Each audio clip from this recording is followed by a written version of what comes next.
Hello friends, welcome to the new episode of my channel. আমি Prince. তো এখন মূলত কথা হবে দৃশ্যম 3 নিয়ে, অরিজিনাল দৃশ্যম 3, যেটা আর কি মালায়ালামে রিলিজ করেছে। তো এখানে আপনি তো রিলিজ করেছে উইথ সাবটাইটেল।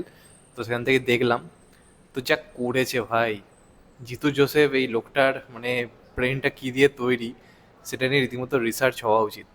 আমি যখন দৃশ্যম 2 দেখি, মানে সেটা হিন্দি হোক বা মালায়ালাম হোক, আমি যখন দেখি সিনেমাটা আমার খালি মনে হচ্ছিল যে দৃশ্যম 3 কি আর হওয়ার দরকার রয়েছে, করলেও যেন সেই জোর করে করবে, কারণ এরপর আর কী বা দেখাবে। পুরো কেসটা তো সলভ, আর কিছু রিওপেন হওয়ার কোনো ব্যাপার নেই। সিনেমাটার জায়গা থেকে আমার দৃশ্যম 3 নিয়ে খুব একটা মানে কী বলবো, এক্সাইটমেন্ট ছিল না। তারপর যখন ট্রেলার বা টিজার দেখে একটা জিনিস বুঝতে পারি যে এবার যেটার উপর ওরা ফোকাস করবে সেটা হচ্ছে জর্জ কুট্টির গিল্টি ফিল। এই যে এতদিন ধরে ও যে একটা শক্ত সামর্থ্য লড়াই করছিল পরিবারকে বাঁচানোর জন্য, ওর মাথায় অন্য কিছু ছিল না। সেই জায়গা থেকে সাইকোলজিক্যালি অনেকটা স্ট্রং ছিল বাকিদের থেকে, যে আমাকে এদের বাঁচাতে হবে, তার জন্য আমি সবটা করবো। এবার এই কেস সলভ হয়ে যাওয়ার পরে মানুষের যে একটা স্বাধীন মাইন্ড, এইসব থেকে যে বেরিয়ে গেলাম, এইটা না, একটা কথা আছে জানবেন, যে ফাঁকা মাথা শয়তানের বাড়ি। এটা নিশ্চয়ই জানেন। এবার যখন মানুষ ফাঁকা মাথা হয়ে যাচ্ছে, যখন মানুষের সেই চাপ থেকে সে বেরিয়ে আসছে, তখন না তার আস্তে আস্তে গিল্টি ফিল হওয়া শুরু হয়, যে আমি যেটা করেছি সেটা ঠিক করেছি তো, এটার প্রভাব আমার পরিবারের উপর সারা জীবন পড়বে না তো।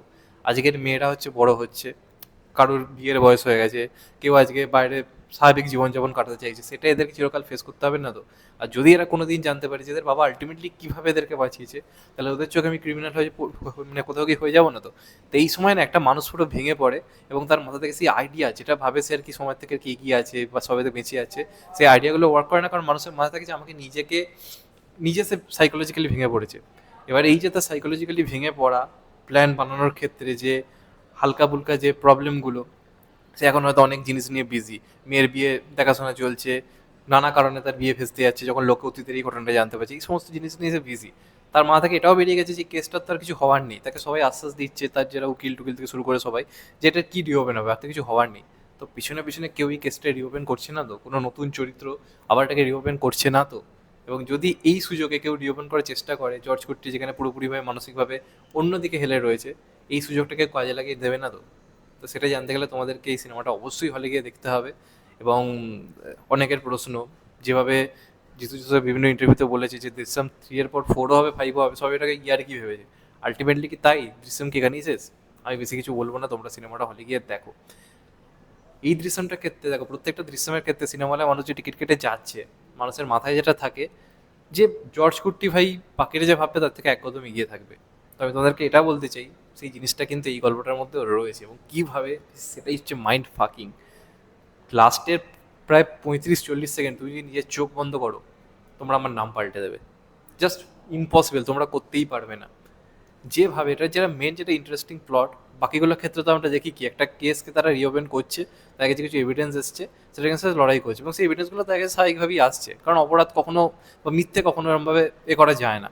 কিন্তু এটার ক্ষেত্রে না, এভিডেন্সটা আবার নতুন করে রিওপেন করার জন্য এদের হাতে যে এভিডেন্স দরকার, সেই এভিডেন্সটা যেভাবে প্ল্যান করা হয়েছে, যে প্ল্যান করছে, যেভাবে প্ল্যানিংটা করা হচ্ছে, যেভাবে মানে আমাদেরকে জর্জ কুট্টিকে ফাঁসানোর চেষ্টা চলছে, সেটা বিয়ন্ড এক্সট্রাঅর্ডিনারি। সেটা দুর্দান্ত হয়েছে, সেটা দুর্দান্তভাবে ওয়ার্ক করেছে।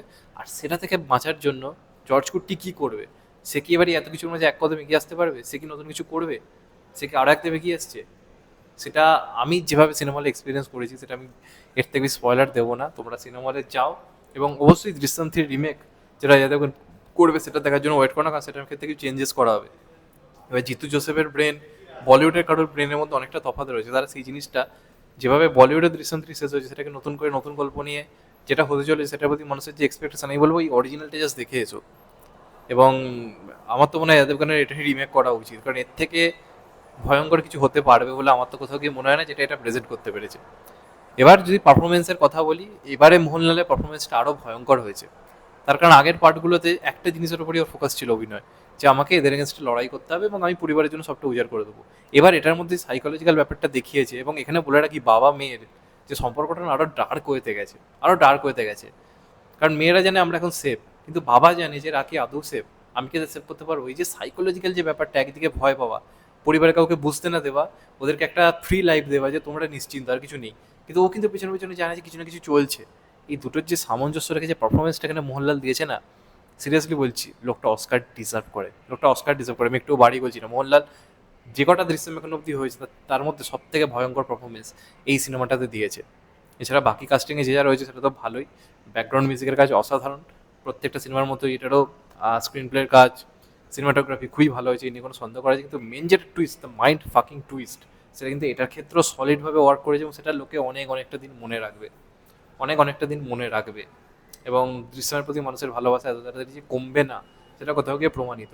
হ্যাঁ, একটা কথা আমি বলি, অনেকে হয়তো যারা হিন্দির অডিয়েন্স, যারা হয়তো অজয় দেবগানের দৃশ্যমই দেখে এসছে প্রথম থেকে, যদি তারা ঠিক করে চলো ভাই দৃশ্যম এই সিনেমাটা আগে দেখবো, তারা কিন্তু বলবো হিন্দি দৃশ্যমের মতো এক্সপেকটেশন নিয়ে যেও না। কারণ এই যে মালায়ালাম যে দৃশ্যমটা, সেটা কিন্তু অনেক স্লো পেস্ট, অনেকটা ধীরে সুস্থে বানানো সিনেমা। কারণ মালায়ালাম যে অডিয়েন্সের মানে প্রচণ্ড ধৈর্য রয়েছে, যে কারণে দেখবে সিনেমাটার রান টাইমটাও অনেকটা বেশি। তারা অনেকটা বেশি ওয়ার্ল্ড বিল্ড করার উপর নির্ভর করে। বলিউডে এই গল্পটাই যদি প্রেজেন্ট করে 2 ঘন্টা 15 মিনিটে নেওয়ার চেষ্টা করবে এবং একটা ফাস্ট ফরওয়ার্ড থ্রিলার বানাবার চেষ্টা করবে।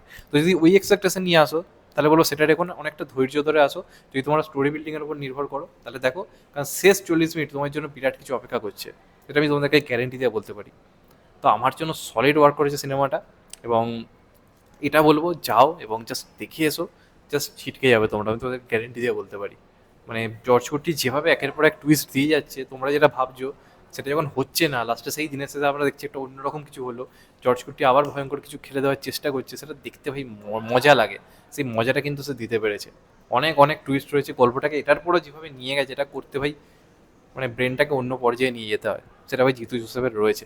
এবং এটাই মালায়ালাম ইন্ডাস্ট্রি রাইটিং, এটা কোনো বাজেট নেই সিনেমাটা, এটা নর্মাল বাজেটে বানানো, কিন্তু রাইটিংয়ের উপর সিনেমাটা গোটা বিশ্ব জয় করছে, একের পর এক রিমেক বানিয়েছে ইন্ডাস্ট্রি পর ইন্ডাস্ট্রি।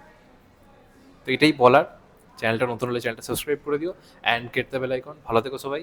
আমি মালায়ালাম ভাষায় একটা এরকম ধরো স্লো সেটা থ্রিলার দেখতে এসেছি, আমার মতো একটা অডিয়েন্স যাকে সোকল্ড বলে মাস মুভি লাভার, এটা কিন্তু টিপিক্যাল মাস মুভি নয়, কিন্তু আমি সিনেমাটাকে রেসপেক্ট করছি, সিনেমাটাকে স্যালুট জানাচ্ছি। বাংলা যদি এরকম কিছু বানাতে পারবে, সিরিয়াসলি এই ধরনের সিনেমার জন্য জান লড়িয়ে দেবো। দ্যাটস কল্ড এ প্রপারলি অন্য ধারার সিনেমা। কোনো কথা হবে না, আগে দেখুক তারপরেই কথাটা উচ্চারণ করুক বড় বড় আঁতেল পরিচালকগুলো, যে অন্য ধারার সিনেমা বানাবো, এটাকে বলে ক্লাস নাও কি এর কাছে রোজ। What a thriller man. যাই হোক, এটাই বলার। চ্যানেলটা নতুন হলে চ্যানেলটা সাবস্ক্রাইব করে দিও and get the bell icon. ভালো থেকো সবাই, টেক কেয়ার, নমস্কার, আবার দেখা হবে, ভালো থেকো।